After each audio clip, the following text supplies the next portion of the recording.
are the options available for the treated grey water? As far as the treated grey water goes, one option is ideal is for you to recharge the ground where the percolation of the ground permits it. And to enable people to recharge the ground, we design what we call a rainwater harvesting and grey water harvesting pit. There is a standard for that. We provide that standard where you have graded material into the ground with a bed of activated carbon additionally, which helps and enables that the groundwater is recharged. So that's an option available for people to utilize the water.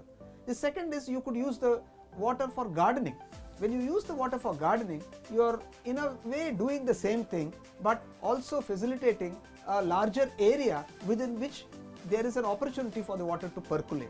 Where your garden area does not allow for this, then another option for you is to reuse this water back for flushing, provided your plumbing allows such an option. In most buildings, the water line going into the bathroom is common for both the flush and for bathing. Hence, this requires a little plumbing. If you've done your plumbing well, then that's another option that you have.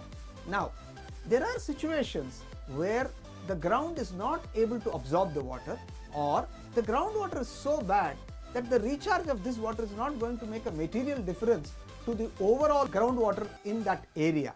So, in such instances, what we have done, we have developed a process where we can treat this grey water and reuse it for all purposes other than drinking and cooking. That's something we've been able to accomplish because we, in the first place, treat this water real time as it occurs instantaneously, number one, and we have removed all the pollutants in the water. It is possible to disinfect that water and give it back into the premise for reusing for all purposes other than drinking. One of the important things one needs to keep in mind, which is something that when you deal with grey water constitutes about 65% of the total water that you are using, which is a substantial portion of the water. The toilet flushing water is only about 35%.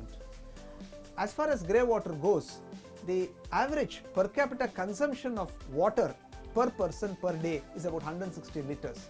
Changes varies from 150 to about 170 or 180, but the average is more like 160, of which 65% is grey water, 35% is black water. So there's a good amount of this water which you can treat and use back for either recharging the ground or using it for the garden. Whatever you do here, we are talking about a perennial source of water 365 days in a year. I'll give you an example.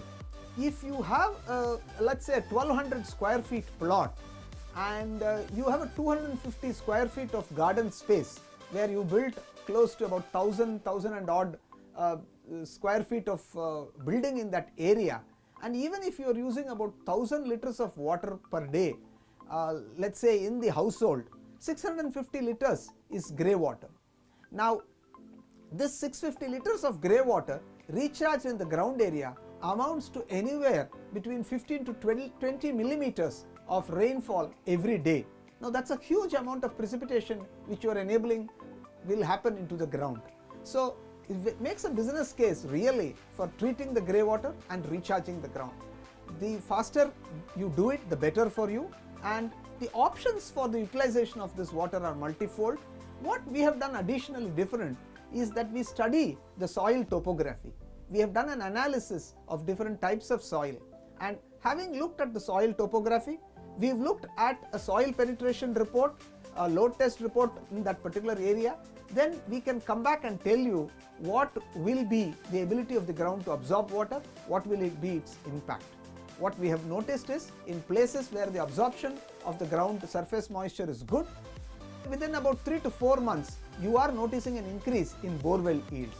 Ideal, most cost effective for you is please recharge the ground, else use it for gardening or use it for flushing the toilet, so that 35% of the water is something that you save. So these really are the options available. It's not one solution that will fit everybody. We need to study the premise, some peculiarities with regard to your own area, and then come up with an appropriate solution. As we move around, we have developed variants of solutions which you can adopt to depending on your needs and the soil topography in your area.